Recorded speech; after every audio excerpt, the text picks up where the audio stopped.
Berkatilah kebaktian ini, kirimlah Roh-Mu memberikan penerangan, pencerahan, dan pengajaran kepada kami, sehingga firman yang kami terima menjadi cahaya, menerangi hidup kami, merubah tabiat kami, dan memperkaya iman kami. Kami menyerahkan hamba-Mu yang hina ini, kiranya Tuhan memimpin dia dan memberikan keberanian dan juga memberikan kuasa kepada dia untuk merubah hidup kami masing-masing, sehingga kami boleh diperkaya dan dirubah oleh Tuhan menjadi anak yang lebih nurut dan lebih memancarkan cahaya Kristus di dalam dunia yang gelap ini. Berkati kami masing-masing. Dalam nama Yesus Kristus, penebus dan juru selamat kami yang hidup, kami sudah berdoa. Amin. Saudara-saudara, setiap minggu lewat dengan cepat, dan biar kita setiap kali ikut kebaktian, setiap kali dapat kemajuan rohani, sehingga iman kita, pengalaman kita, pengertian kabar firman di dalam hidup kita bisa bertumbuh sesuai rencana Tuhan dan boleh menjadi makhluk yang lebih memancarkan kemuliaan, keajaiban, kebajikan, keadilan, kesucian Tuhan untuk menjadi saksi hidup di dalam dunia ini. Berapa minggu ini kita berkhotbah mengenai doa Musa yang 7 permintaan yang agung di dalam hidupnya. Setiap orang memerlukan sesuatu bukan dari sesama manusia, tetapi dari Tuhan yang melampaui, yang transenden, yang mempunyai ketidakterbatasan, anugerah dan bijaksana untuk memberikan tambahan kemungkinan anugerah kepada kita masing-masing. Maka doa itu penting. Doa bukan tutup mata ngomong-ngomong di mulut, upacara yang kelihatan seperti bersifat agama.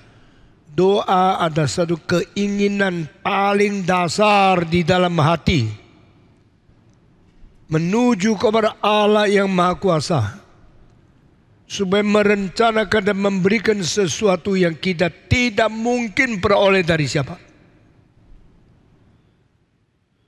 Tuntutan yang paling hakiki, tuntutan yang paling dasar dan prinsipil di dalam hidup setiap rohani itu namanya doa.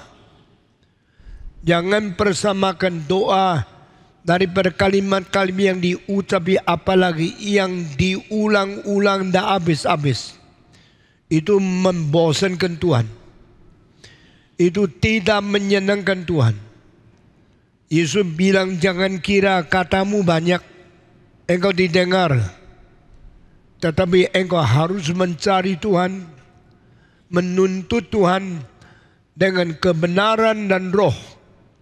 Only when you pray in the Spirit, you pray in the truth of God, your prayer can be achieved, can be listened by God.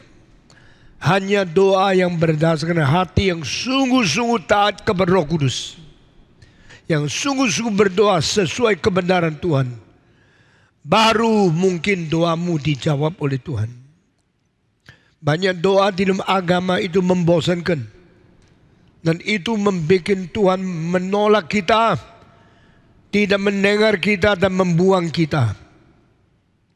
Jangan berdoa dengan bibir mulut yang dekat kepada Tuhan, tapi hatinya jauh dari Tuhan itu sendiri. Doa semacam ini percuma, tidak ada gunanya, meskipun kelihatan bagaimana beribadah, kelihatan bagaimana sungguh-sungguh, tapi ditolak oleh Tuhan. Tuhan berkata, aku benci doamu. Tuhan berkata, aku bosan upacara agama yang engkau berpuasa, engkau merayakan hari Sabat. Itu semua membosankan bagiku. Waktu saya masih muda, saya baca ayat-ayat yang begitu keras ini. Saya penuh dengan ketakutan. Dan saya tanya kepada sendiri, apakah saya kelihatan orang yang beribadah? Saya dinilai orang beragama yang sungguh-sungguh, tapi saya justru membosankan dan saya dibuang oleh Tuhan. Maka saya berdoa minta Tuhan, ampunilah saya. Berilah perubahan kepada saya. Pembaruilah saya. Sehingga saya hidup sesuai kehendak Tuhan. Saya berdoa, saya beribadah, saya hidup suci memperkenan hati Tuhan. Doa Musa lain sekali sama doa semua orang di dalam semua agama. Karena Musa tidak pernah berdoa minta kekayaan. Musa tidak berdoa minta perdamaian. Musa tidak berdoa minta kesuburan dan kelancaran hidup untuk enak-enak, untuk dirinya lebih menikmati berapa puluh tahun sebagai manusia hidup di dunia. Never. Musa tidak minta Tuhan kasih saya selamat, kasih saya sehat, kasih saya lancar, kasih saya kaya. Musa berdoa dengan permintaan yang paling anggun, dengan inti yang paling suci, yang paling berharga di dalam cara berdoa di hadapan Tuhan. Doa Musa pertama, ajarkan kami bagaimana menghitung waktu-waktu, hari-hari yang ada pada kami. Manusia hidup di dalam dunia, pusaka pertama adalah waktu yang Tuhan berikan. Berapa panjang umurmu, berapa panjang hidupmu, harus disamakan dengan berapa banyak harimu. Saya sudah berkata kepada Anda, saya sudah pernah hidup mengalami matahari terbit dan matahari terbenam 1 hari 24 jam. Saya sudah mengalami lebih 30.000 hari di dunia ini. Dari lahir sampai sekarang, hampir umur 85 tahun, saya sudah melewati 32.000 hari. Apakah hari-hari itu berada di dalam hidupku menjadi sia-sia? Apakah hidupku yang melintasi 30.000 hari itu cuma-cuma? Berapa waktu yang saya buang untuk foya-foya? Berapa banyak hari yang saya lewat melampiaskan nafsu pribadi? Atau hari-hari yang ku tempuh, hari-hari yang ku lewati adalah hari-hari penuh pimpinan Tuhan, penuh anugerah Tuhan, penuh pengajaran Tuhan yang bikin aku hidup bermakna, hidup berarti, hidup yang berkenan kepada Tuhan. Jangan main-main dengan waktu yang Tuhan berikan kepada engkau. Karena di dalam waktu yang Tuhan berikan kepada engkau sebagai pusakamu, di dalam hari-hari yang Tuhan berikan menjadi milikmu, mungkin hari-hari itu engkau sembarangan serahkan ke dalam tangan setan dan membiarkan dia merayu, menggoda, dan mengisi hidupmu dengan hal-hal yang merusak jiwamu, hal-hal yang menipu hidupmu, hal-hal yang menghancurkan rohanimu. Itu sebab semua orang hidup di dunia hanya dua macam. Semacam menuntut pimpinan Tuhan untuk mengisi hari-hari yang berada pada dia, atau semacam manusia yang buang-buang waktu, bermain-main dengan iblis, dan akhirnya dia kira dia yang buang-buang waktu. Tetapi sesungguhnya Tuhan yang membuang dia ke dalam kekosongan, ke dalam ketidakberartian, ke dalam tangan iblis untuk bersiap dimusnahkan, dibinasakan untuk selama-lamanya. Ingatlah doa Musa pertama, ajarkan kami bagaimana menghitung waktu kami, sehingga kami memperoleh hati yang berbijaksana. Teach us how to count our days, so that we can have the heart of wisdom from God. Hati yang berbijaksana itu sangat penting. Banyak pemuda-pemudi pergi ke Amerika, Kanada, Perancis, Jerman, Jepang, Australia, hanya menuntut otak yang berpengetahuan, tetapi bukan menuntut hati yang berbijaksana. Apakah bedanya the heart of wisdom and the brain of the knowledge? Pengetahuan banyak tanpa wisdom, ilmu tidak ada arah. Otak banyak pengetahuan tanpa budi dari Tuhan, pikiranmu tidak ada dasar. Kelakuanmu tidak ada fondasi, dan seluruh waktu dalam hidupmu tidak ada arahnya. Akhirnya engkau melewati waktu sama dengan engkau menghamburkan kesempatan. Engkau membuang seluruh hidup sebelum engkau melemparkan dirimu kepada iblis. Biar dipermainkan, biar digoda ke dalam jalan yang salah, biar dihancurkan oleh dia, dan akhirnya tidak membawa makna apapun untuk membangun kerohanianmu.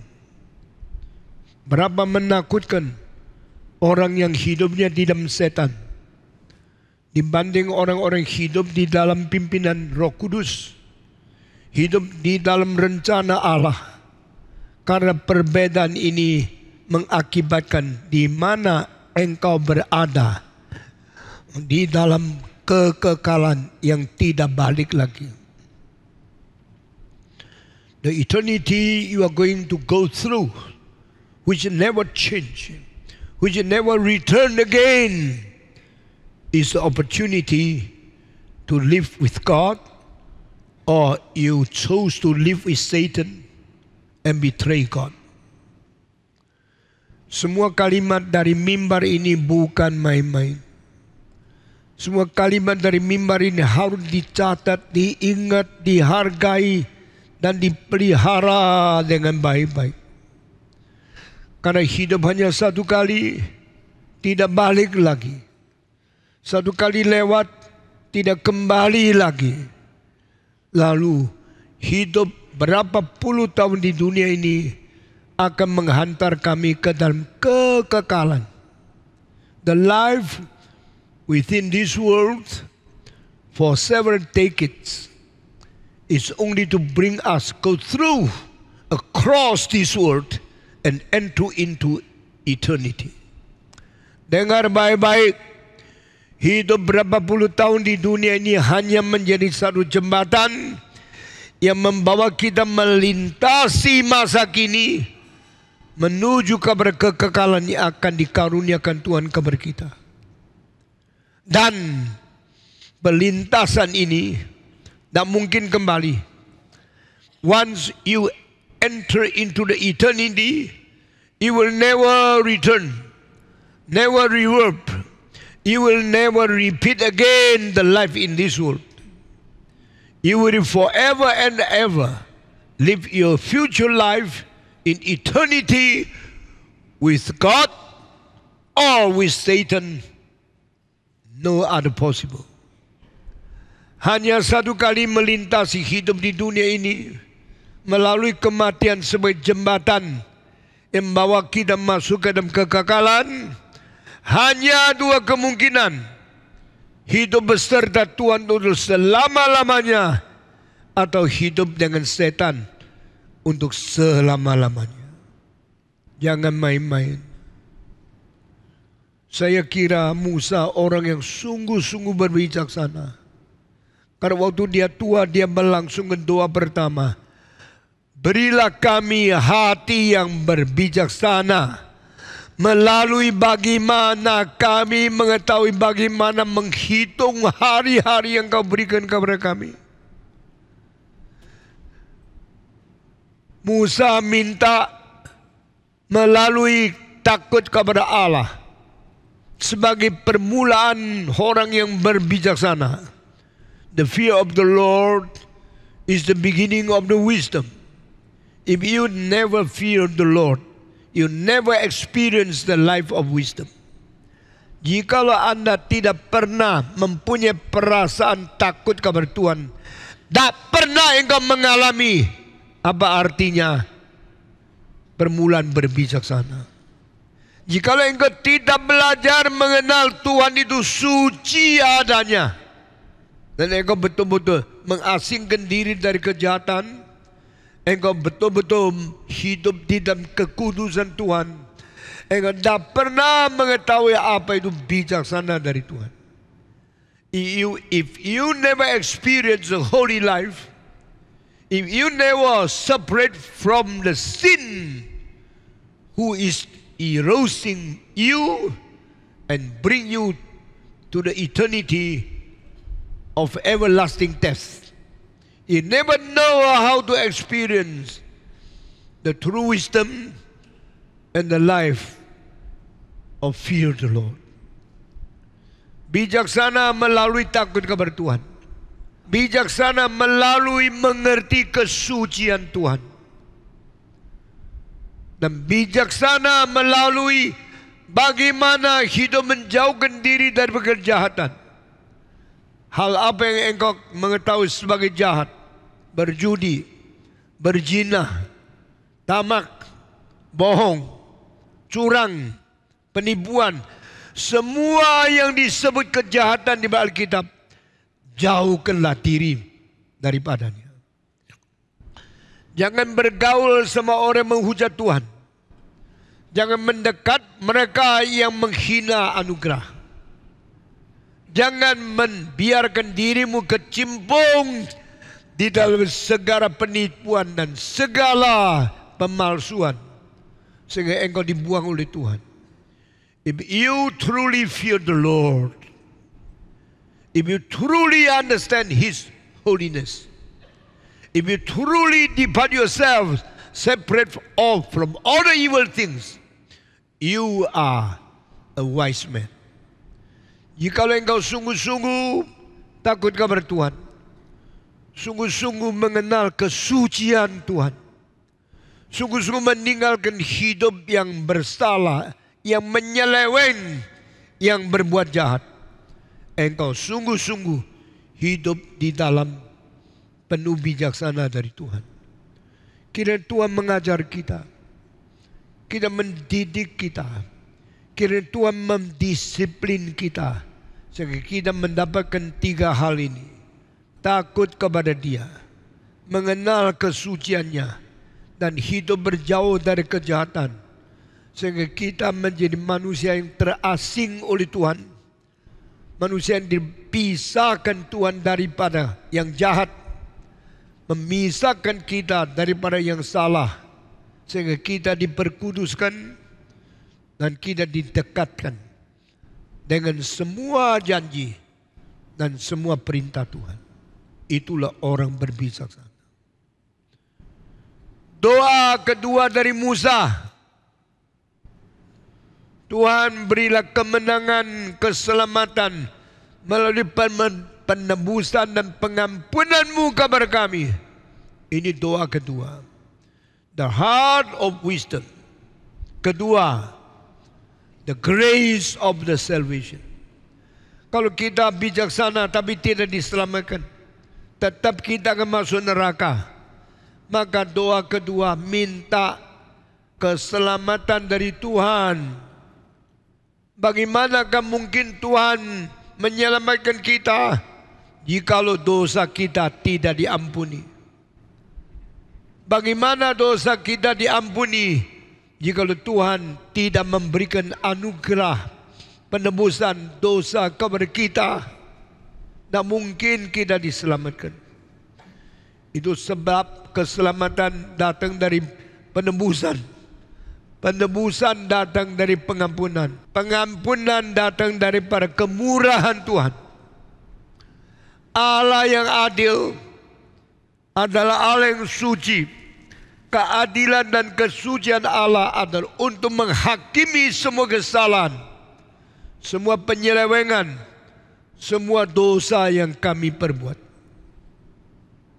Keadilan Allah, kesucian Allah tidak mungkin membiarkan kita di dalam dosa terus mempermalukan nama Tuhan.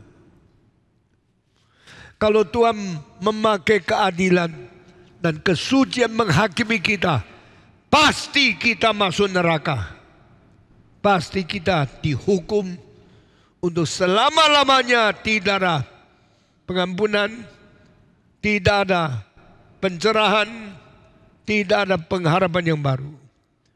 Itu sebab barang siapa yang takut kepada Tuhan, karena mengetahui Dia suci dan adil, mengetahui Dia pasti akan menghukum dosa kita, cepat-cepat berdoa, minta Tuhan jangan menghakimi kita, jangan membinasakan kita.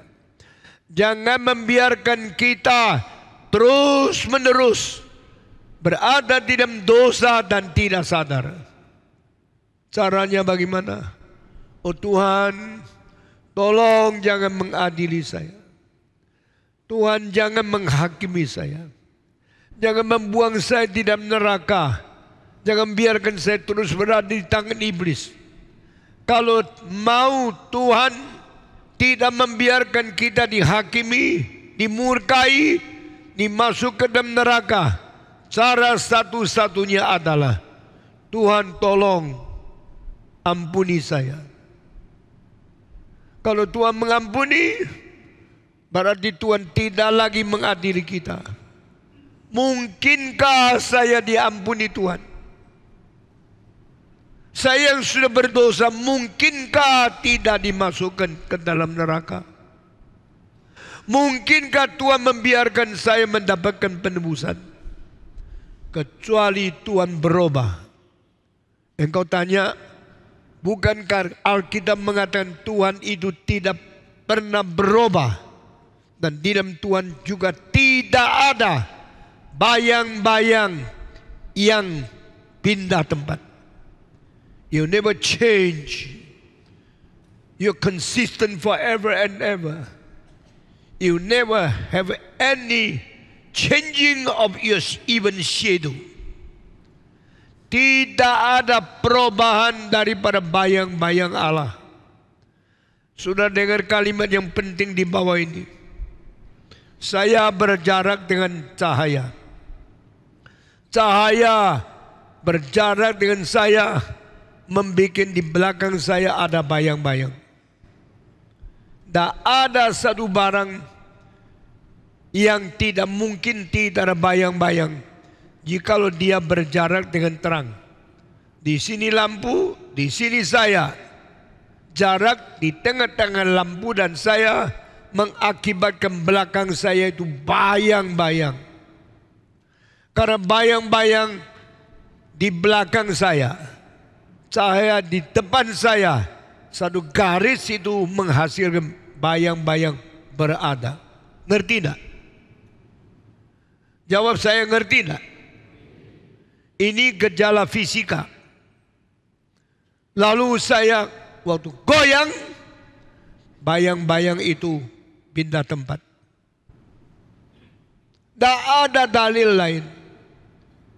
Jarak antara saya dan matahari, jarak saya sama lampu, mengakibat di belakang saya ada bayang-bayang. Saudara-saudara, kapan bayang-bayang itu menjadi tidak ada? Kapan bayang-bayang itu tidak muncul lagi? Di dalam kondisi apa? Di dalam perubahan apa? Mengakibatkan saya tidak melihat bayang-bayang saya. Hanya satu kemungkinan. Waktu engkau sudah bersatu dengan cahaya, engkau tidak ada lagi bayang-bayang. Wah, ini satu pengertian fisika yang luar biasa. When I with the light becomes one, united together, no more shadow. Engkau melihat bayang karena masih ada jarak antara engkau dengan lampu. Kalau jarak engkau sama lampu sudah menjadi nihil, bayang itu otomatis musnah. Mengapa Tuhan Allah tidak pernah berubah? Mengapa Tuhan Allah tidak ada goyangnya bayang-bayang? Karena God is light. Tuhan dan cahaya itu satu. Tuhan adalah cahaya itu sendiri. Maka Tuhan tidak ada bayang-bayang. Bukan demikianlah kita masing-masing. Kita makin jauh dari Tuhan, kita lihat bayang-bayang makin kecil. Kita makin dekat dengan Tuhan, kita makin lihat bayang-bayang kita besar sekali. When you are closer to the light, you realize your shadow will be bigger and bigger. When you are very far away from God, you see your shadow very small. Mengapa ada orang yang melihat dosanya kecil, dia tidak takut, dia tidak malu, dia tidak menyesal, dan dia puas dengan keadaan diri, karena dia jauh dari Tuhan. Mengapa ada orang yang merasa diri dosa besar sekali, ketakutan dibinasakan oleh Tuhan, karena dia terlalu dekat dengan Tuhan. When you are nearer and nearer to God, you realize your sin is so big, so terrible. You realize you should be condemned. You should be judged over God's justice. You should die. Manusia yang rohaninya makin dekat Tuhan, makin rasa diri berdosa besar, merasa diri patut dihukum mati. Sehingga orang yang anggap diri baik bukan orang baik. Orang merasa diri najis bukan orang yang najis. Karena di situ ada satu relasi yang terbalik, yang makin dekat makin merasa diri najis, yang makin jauh merasa diri makin suci. Ada orang Kristen yang tidak pernah rasa dosa karena dia sudah terlalu jauh dari Tuhan. Ada orang Kristen rasa dirinya berdosa besar, dia sangat dekat dengan Tuhan. Kapankah perubahan saya rasa dosa saya besar sampai saya rasa saya bebas, tidak ada dosa? Pada saat engkau bersatu dengan Tuhan itu sendiri, yaitu pada waktu engkau sudah masuk surga, engkau sudah bersatu dengan Tuhan. Tidak ada bayang-bayang dosa yang mengancam engkau lagi. Tidak ada ketakutan engkau dihukum Tuhan, karena engkau sudah bersatu dengan cahaya. Ilustrasi yang sederhana ini mengandung makna yang besar luar biasa.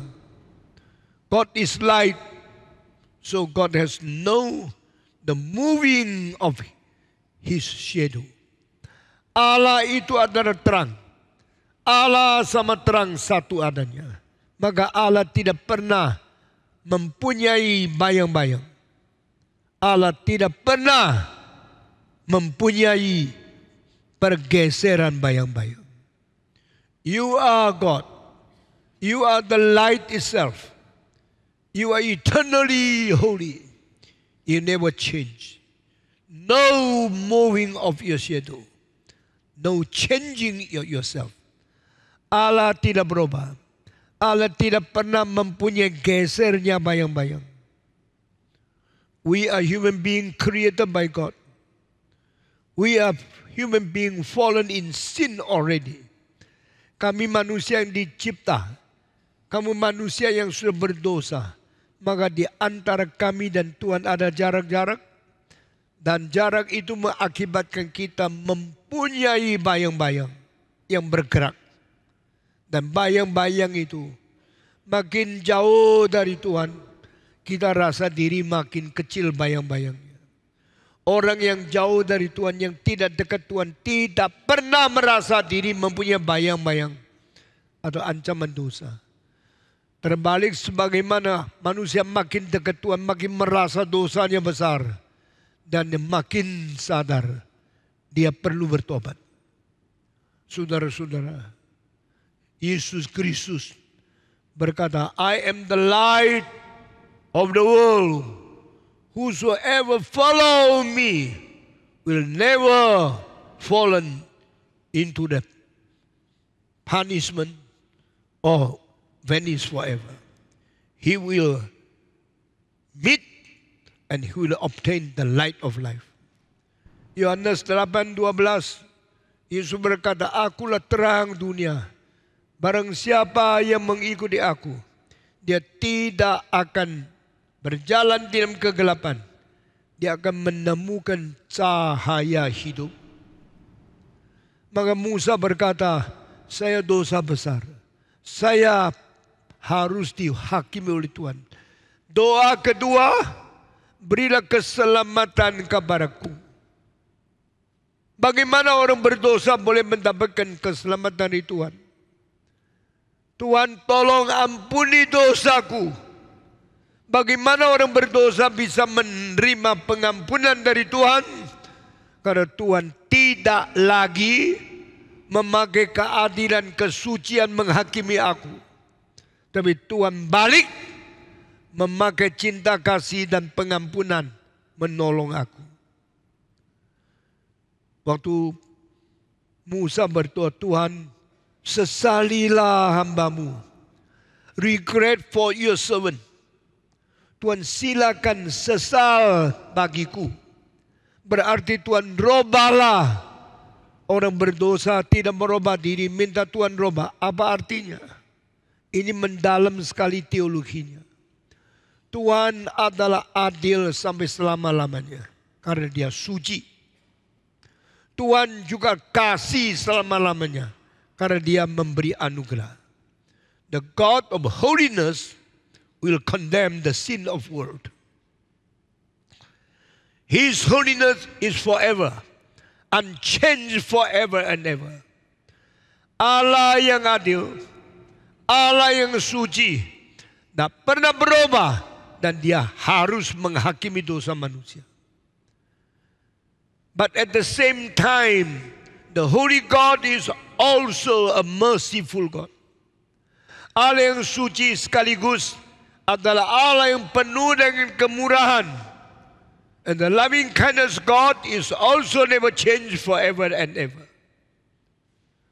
Cinta kasih Tuhan juga adalah sifat yang kekal tidak berubah sampai selama-lamanya.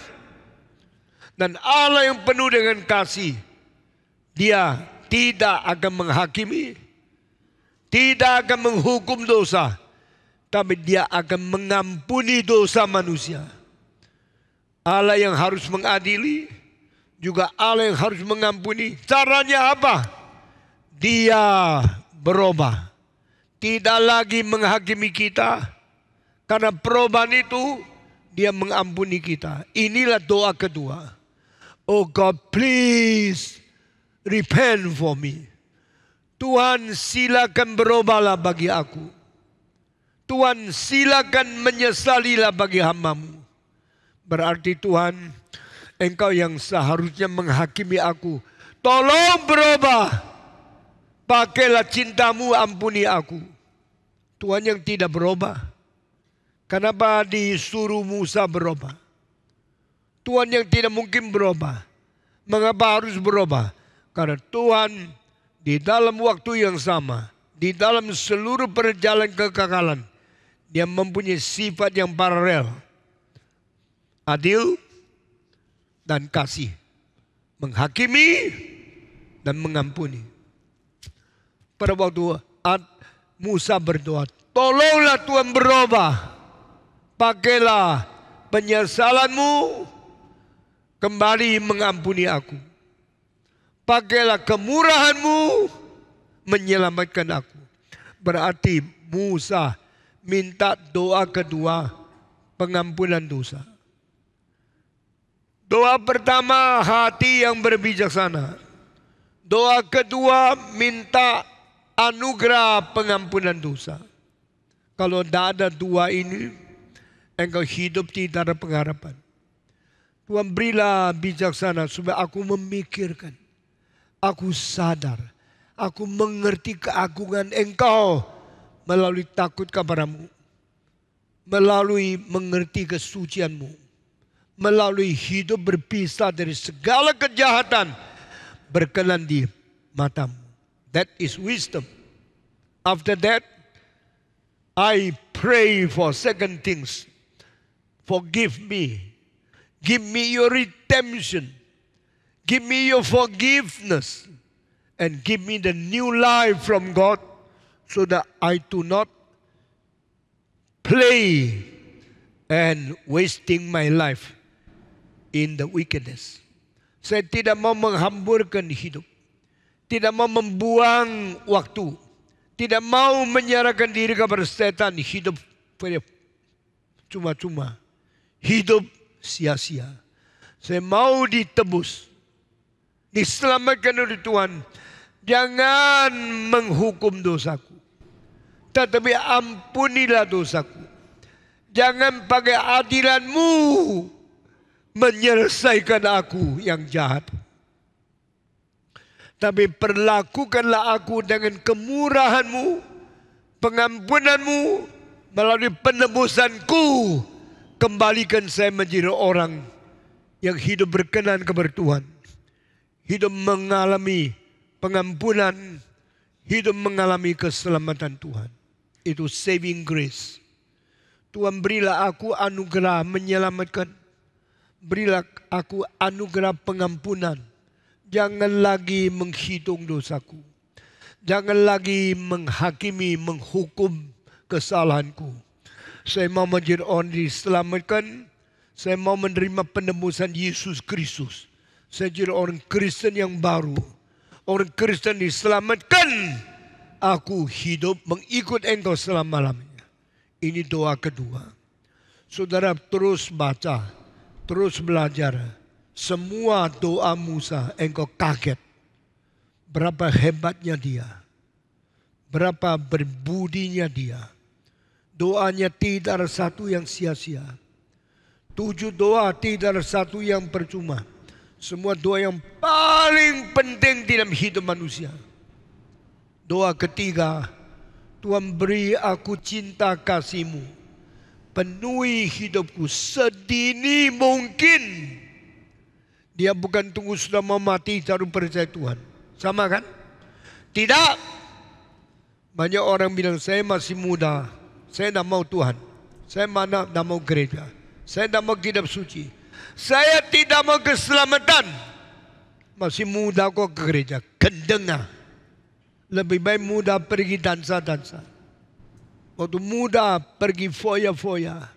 Waktu muda pergi main seks. Free sex.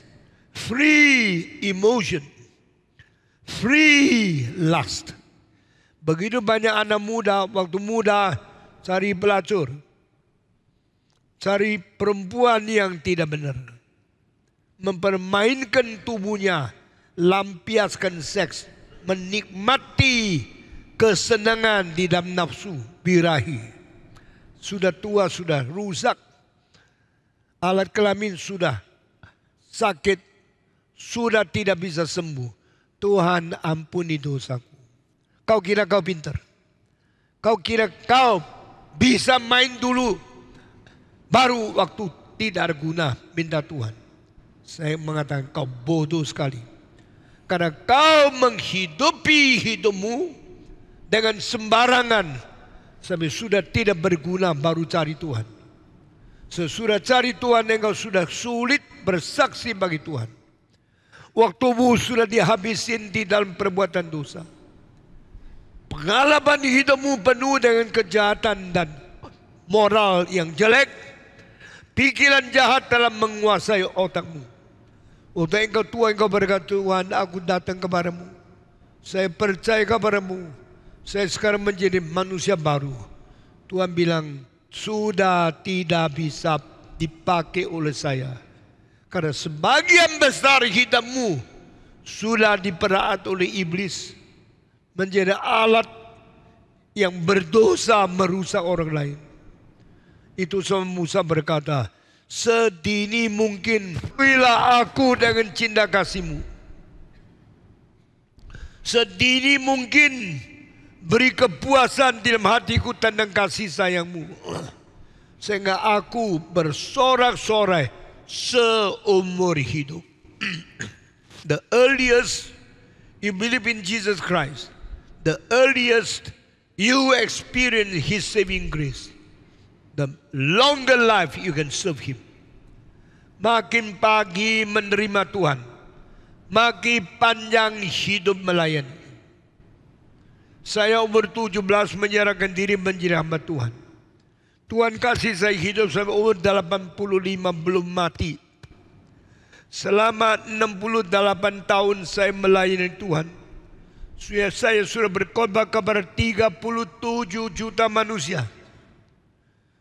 Lebih dari 30 juta manusia sudah pernah ikut kebaktian kebangunan rohani yang saya lakukan. Di Amerika, di Afrika, di Asia, di Amerika Selatan, di Australia, di New Zealand. Saya bersuara, bersaksi bagi Tuhan. 37 juta orang yang sendiri datang dalam kebaktian saya. Mereka sudah mendengar Injil dan mereka sudah merasa cinta Tuhan kepada mereka. Saya tidak pernah satu kali naik mimbar sembarangan khotbah.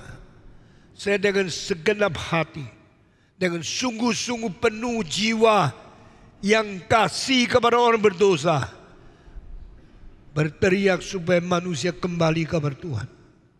Saya semenjak umur 17 sudah dipakai Tuhan sampai umur 85. Saya sedang melayani Tuhan sejak sedini mungkin. Saya tidak menghabiskan waktu. Saya tidak membuang kesempatan. Saya tidak melempar hidupku di dalam tangan setan dipermainkan oleh dia. Saya menyerahkan hidup di dalam tangan Tuhan. Tuhan pakai saya sudah 68 tahun menjadi saksi Kristus. Karena sedini mungkin memenuhi cinta kasih-Mu, sehingga seumur hidup saya bersuka cita penuh dengan penyertaan Tuhan. Saudara-saudara, jangan tunggu lagi. Jikalau hari ini Tuhan berkata ke dalam hatimu, hari ini juga engkau menyerahkan diri kepada Tuhan. Jikalau hari ini engkau bertemu dengan Tuhan, hari ini engkau tidak, jangan tunda lagi. Kira Tuhan memakai engkau, mengisi cinta kasih-Nya di dalam hidupmu, supaya engkau mulai hari ini penuh dengan cinta kasih Tuhan, hidup bahagia seumur hidup. Kalimat kedua, Musa berdoa, di dalam hari-hari engkau menekan kami, di dalam hari-hari kami berjumpa dengan kesulitan. Ini dua aspek. Tuhan yang menyusahkan aku, atau aku yang bertemu dengan hari kesusahan. Musa sangat cerdas.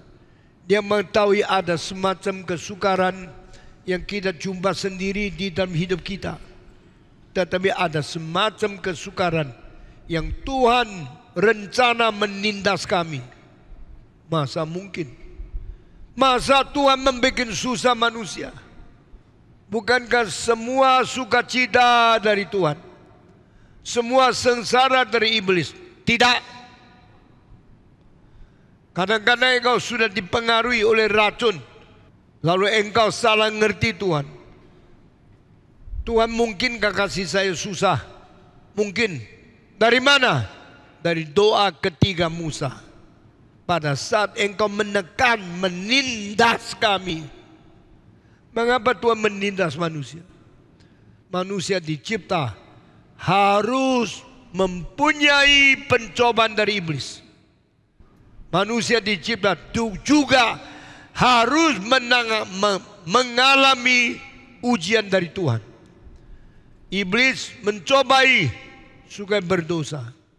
Ujian dari Tuhan supaya kita menang dan hidup suci. Jangan kira kesusahan hanya dari setan. Jangan kira kau percaya Tuhan akan enak seumur hidup. Salah.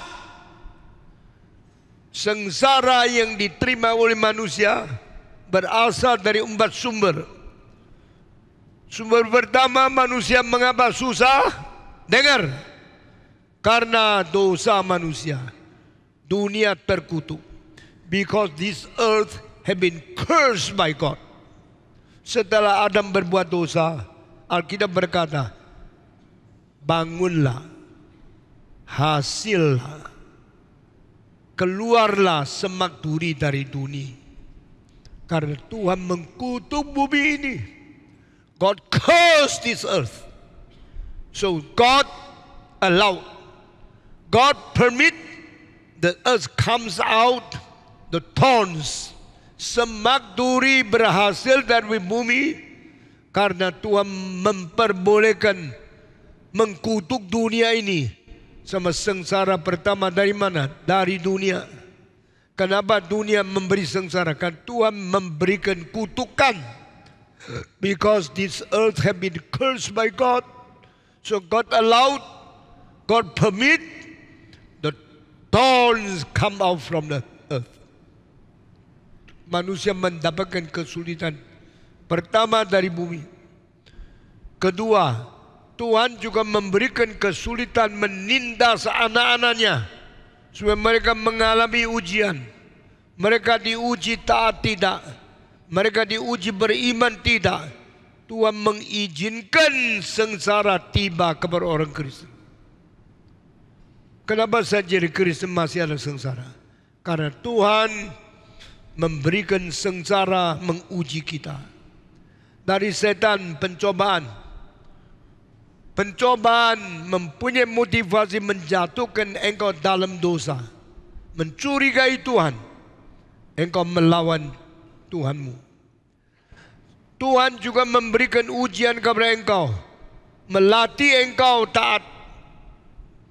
Membuat engkau mempunyai kesabaran menanti pekerjaan Tuhan. Maka setan punya pencobaan menghancurkan kita, menggoda kita, membawa kita ke dalam dosa. Ujian dari Tuhan juga sengsara, tapi membuat kita taat, membuat kita sabar, menguji kita menjadi tekun menanti kepada Tuhan. Itu sebab kalau susahnya dari bumi, dari setan, menangkan. Kalau susahnya dari Tuhan, tenang, sabar, dan setia mengalahkan. Baru engkau bisa menjadi orang Kristen yang baik. Sengsara dari bumi karena dunia dikutuk. Sengsara dari Tuhan karena Dia melatih dan menguji kita. Sengsara dari manusia karena banyak orang jahat mempunyai makna dan tujuan yang tidak baik memperlakukan engkau. Sengsara dari diri Karena dosamu memancing kemarahan Tuhan dan akhirnya akan diadili oleh Tuhan. Di sini doa ketiga Musa. Let me earliest possible to experience the loving kindness of God. Aku akan sedini mungkin mendapatkan kemurahan-Mu, sehingga seumur hidup aku bersyukur karena penuh dengan kasih sayang. Selain itu dia berkata, saya mau minta sukacita macam kedua. Itu hari Engkau menindas kami, dan pada saat aku berjumpa dengan kesulitan, saya mau mengalami sukacita dari surga. Berarti waktu hari lancar, sukacita. Waktu hari susah, sukacita. Waktu Tuhan menindas saya sukacita. Waktu saya berjumpa dengan kesulitan, tetap sukacita. Ini doa ketiga. The joyful life. The life of the heavenly joy fill in my heart. Tuhan pertama kasih saya hati bijaksana. Tuhan kedua kasih saya pengampunan dosa. Tuhan ketiga kasih saya sukacita di dalam keadaan bagaimanapun. Waktu tenang, saya sukacita. Waktu ribut, saya sukacita. Waktu saya ditindas, saya sukacita. Waktu saya menghadapi kesulitan, saya sukacita. Orang semacam ini, orang bahagia. Banyak orang kalau dansa senang, sudah pulang dari dansa mulai sedih. Kalau judi menang sukacita. Kalau sudi gagal mulai bunuh diri. Itu bukan hidup yang berbahagia. Karena engkau punya bahagia sangat tergantung kondisi engkau sedang mewah atau sedang susah. Engkau punya emosi yang senang sangat tergantung apa yang engkau hadapi. Musa tidak. I pray to you, give me joy, give me happiness, no matter when I am in happy life or I am in difficult days. When I am surprised by you, I want to have happiness. When I face all the troubles, I hope to have joy from you. Ini doa ketiga. Saudara-saudara, hari ini saya masuk ke dalam doa Musa yang keempat. Kalau saudara tidak ingat apa yang sudah dikhotbahkan, saya tidak maju terus. Masih ingat doa Musa pertama minta apa? Jawab. Hati yang berbijaksana. Doa Musa kedua minta apa? Hati kedua Musa minta anugerah keselamatan melalui pengampunan. Tuhan jangan menghakimi saya. Doa ketiga Musa minta apa? Sukacita sedini mungkin datang kepadaku, supaya seumur hidup saya bersenang-senang, berbahagia, dan walaupun Tuhan tindas, saya tetap bersukacita. Waktu saya berjumpa dengan kesulitan, tetap bersukacita. Tak ada manusia yang tidak mengalami kesulitan. Orang yang sudah sampai umur 30 belum menikah, susah tersendiri. Kenapa ada istri? Kenapa tidak suami? Susah. Engkau sudah nikah juga susah. Kenapa suaminya begitu keras? Kenapa mertua begitu menyiksa saya? Yang nikah ada susahnya nikah. Yang tidak nikah ada susahnya tersendiri tidak nikah. Yang tidak ada anak, kepingin anak susah sekali. Yang ada anak, khawatir anak jadi rusak, susah juga. Engkau belum kaya miskin, saban hari kekurangan uang. Engkau punya kekayaan, saban hari takut anak maling. Ada orang jahat yang merugikan engkau. Hidup di dunia tak ada manusia yang tidak susah. Yang sehat, engkau seperti tidak susah. Tetapi yang sakit, saben hari ketakutan dari uang beli obat. Setiap orang ada kesusahan.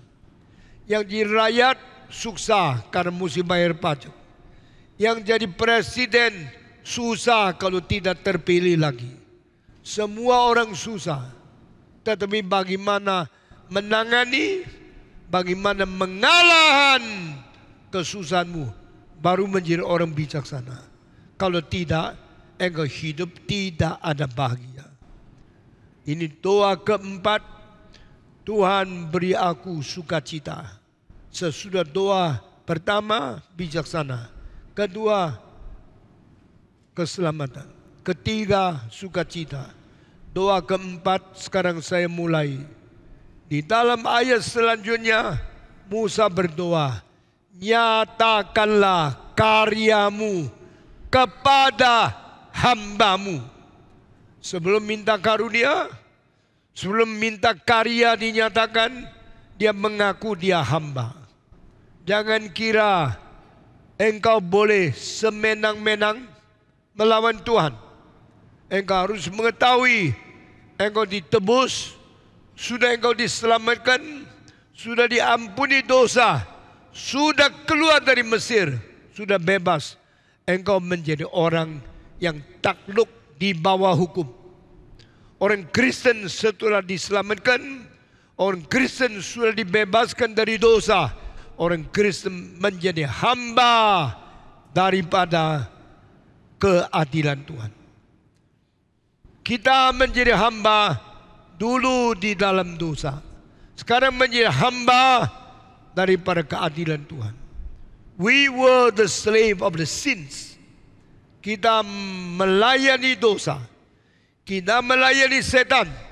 Waktu itu kita menjadi budak di bawah kuasa iblis. Setelah keselamatan, setelah kita diselamatkan, apakah kita bebas mutlak? Tidak. Kita sekarang menjadi hamba keadilan Tuhan, hamba kebenaran Tuhan. I now to become the slave of the goodness, slave of the righteousness of God. Demikian kitab suci.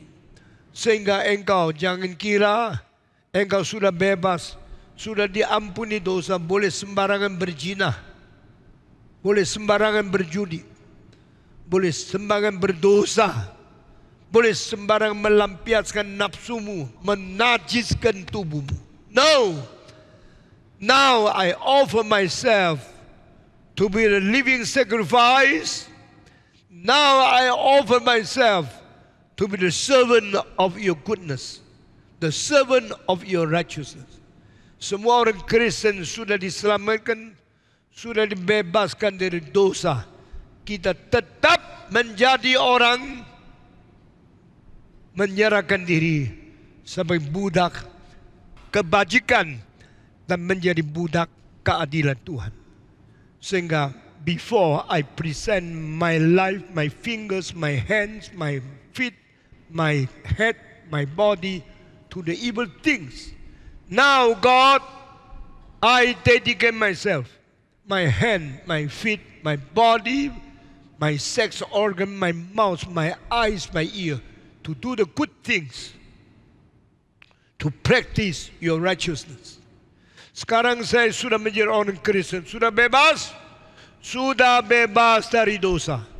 Tapi orang Kristen adalah orang yang menyerahkan diri menjadi hamba, melayani kesucian, melayani keadilan, melayani kebenaran Tuhan, menjadi hamba Tuhan. Mulutku bicara yang benar, mataku melihat yang suci, telingaku dengar yang sejati, hatiku memikirkan yang adil, yang murni, yang suci, yang baik dari Tuhan. Kita tetap hamba. Dan Musa berkata, nyatakanlah karyamu kepada hambamu. Artinya apa? Dia mau lihat apa yang dikerjakan oleh Tuhan. Saya tanya, kita hidup di dunia menjadi Kristen, setelah menjadi Kristen, apa yang kau lihat? Jawab saya. Setelah menjadi Kristen, apa yang kau lihat? Setelah menjadi orang Kristen, apa yang seumur hidup kau ingin lihat? Engkau bilang, saya sudah Kristen, saya lihat kitab suci, saya lihat gereja. Saya tanya seorang tua-tua tadi pagi, apa yang kau lihat sesudah engkau menjadi orang Kristen 40 tahun? Dia menjawab kalimat, saya tidak sekongkol sama dia, saya tidak discussion sama dia. Apa yang kau lihat? Dia bilang, selama 40 tahun saya menjadi Kristen, saya melihat bagaimana Tuhan pakai Stephen Tong membangunkan gereja Reform Injili Indonesia. Dari tidak ada menjadi ada. Dari tidak ada gereja menjadi gedung besar. Dari anggota sedikit menjadi anggota banyak. Oh, itu yang tu lihat. Dari kamu seumur hidup dari Kristen, lihat pekerjaan Tuhan, khususnya pekerjaan Tuhan yang dikerjakan oleh Stephen Tong. Cukup tak? Saya bilang, tidak. Yang dikatakan oleh Musa, may I see your career, God. Biarlah hambamu ini melihat karyamu. Nyatakanlah kepada hamba karya Tuhan yang dinyatakan menurut keinginan Musa itu apa. Musa ingin lihat apa? Zaman Musa tidak ada Stephen Tong. Dia tak bisa melihat bagaimana Tuhan pimpin hambanya bikin gereja besar di Jakarta. Jadi Musa ingin melihat apa? Dengar kalimat di bawah ini. 3 hal yang besar yang dikerjakan oleh Tuhan harus dilihat oleh hambanya. Pertama, karya menciptakan langit dan bumi. Semua 1, 2, 3. You should see how great is the creation work of God in the universe. Kalimat pertama kitab suci, pada mulanya Allah menciptakan langit dan bumi dan segala isinya. The first work of God we should know, we should see, we should understand is the marvelous work of God's creation of heaven and earth. Begitu besar karyamu, Tuhan. Engkau menciptakan langit, engkau menciptakan bumi. Itulah karyamu yang paling besar, karyamu yang paling penting, karyamu yang paling dasar.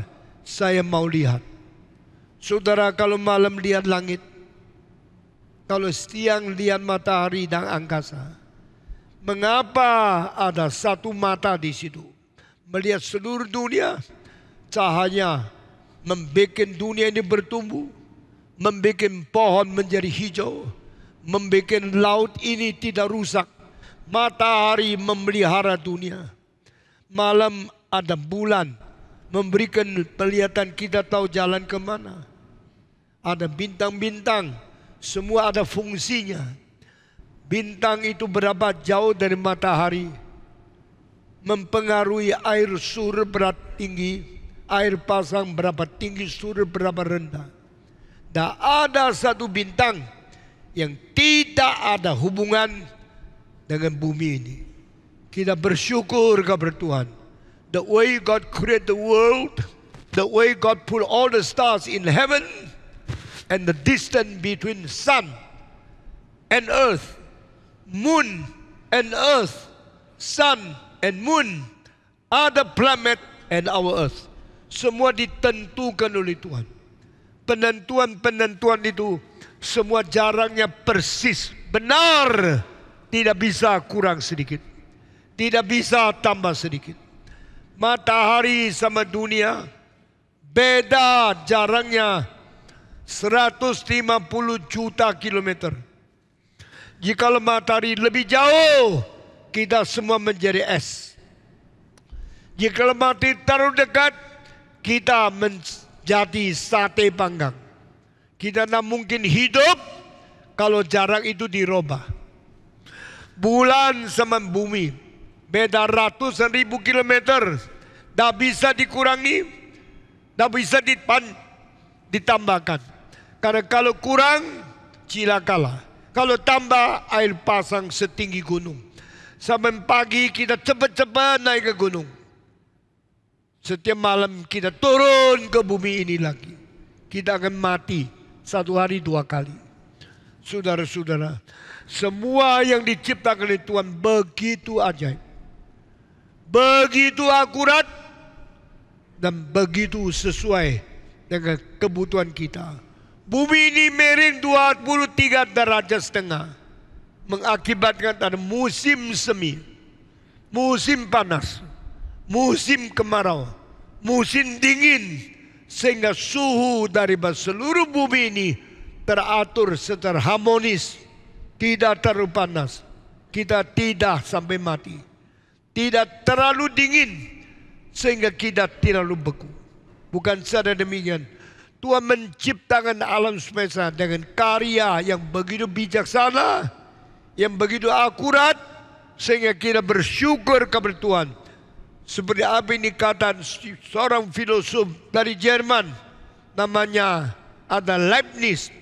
This world is the best possibly created world by God. Dunia ini ada dunia yang terbaik yang mungkin diciptakan oleh Tuhan. Mau bikin bumi lebih indah, tak mungkin. Bikin alam semesta lebih sempurna, tak mungkin. Semua itu sudah dihitungkan Tuhan. Dan hitungan Tuhan tak pernah salah. Sampai hari ini kita hidup di Jakarta, dekat Ekuador. Kita punya suhu 33 derajat. Paling dingin 28 derajat. Paling panas tidak melewati batasan kita bisa terima. Di dalam kutub utara paling dingin tidak lewat batas manusia bisa tahan. Sehingga dunia ini lebih daripada 7,8 miliar manusia. Semua bisa hidup paling sedikit rata-rata umur 70 tahun. Sesudah itu sudah tua mati. Saudara-saudara, bumi ini dicipta begitu indah karena rencana Tuhan sempurna, karena ukuran Tuhan, rencana Tuhan tidak pernah bersalah. Kita harus mengetahui apa karya Tuhan. Yang pertama, ciptaan. Kedua, mengetahui karya Tuhan menebus. Ketiga, mengetahui karya Tuhan yang ketiga, memimpin. Creation,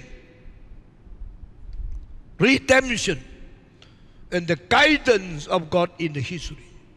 Hari ini saya khotbah sampai di sini. Kedua butir yang lain saya akan memberikan lebih penjelasan kepada engkau. Tuhan memberkati kita masing-masing. Mari kita bangkit berdiri. Kita semua menyanyi Bapa terima kasih. Sesudah itu kita akan mengikhlarkan iman rasuli. Bapa terima kasih. Bapa terima